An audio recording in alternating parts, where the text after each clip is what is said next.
What's going on, guys? Franz here, back again with another gameplay video. Today we're going to be playing Flicky. It's a game from 1984. It's a platformer run and jump style. Looks very cute.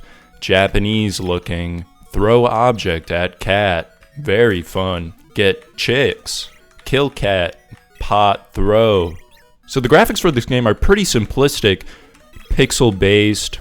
Looks like a 32-bit game. For the UI, we're going to be able to see the 1-up in the top left. That's a bonus for getting bonus points on the bonus level. Also see the score and the top score if you are on a top score when you are playing. The colors are very bright, probably to attract people to play the game at the arcade.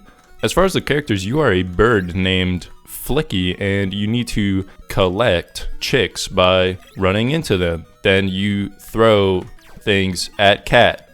Cat antagonist, bad. The scenario is that the chicks are lost around the level and you have to gather them to put them in the door. The chicks can have different variations, such as having glasses or a happy face on them. The more chicks that you gather and take to the door, the more chicks that you gather and take to the more chicks that you gather and take to the more chicks that you gather and take to the door, the higher combo you get. You also can get points for killing cats. You can also get points for throwing objects at cats, just like real life. There are also bonus levels where if you get a perfect score, you get an extra bonus. My reaction to this game as a 21st century gamer is that this game requires a lot of mechanical skill.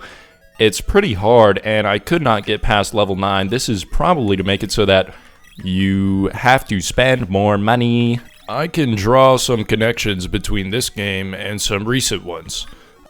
This game makes me think of Super Mario Bros. Because of the platforming aspect and the throwing objects feature. Throwing objects in this game reminds me of throwing shells in Mario. An interesting mechanic in this game is how the thrown objects disappear if they go off the side of the screen. However, the cats will come back to the other side if they do go off one side of the screen. A good strategy in this game when throwing objects is to make sure the cats are on the side you are throwing on. You can do this by throwing an object to the right and then running to the right so that a cat will appear on the right side. I've also figured out a mechanic known as wall bouncing, similar to wall bouncing in Gears of War, where the player can continue their momentum by quickly pressing the opposite direction key after bumping into a wall. Throwing objects into tight enclosed spaces where there are cats is also a good strategy. I've also noticed that when Flicky is extremely close to a cat, he will make a sound like a scream. Overall, this game is fairly hard and I can see why it has multiple favorites on Internet Arcade and probably created large profits for Sega.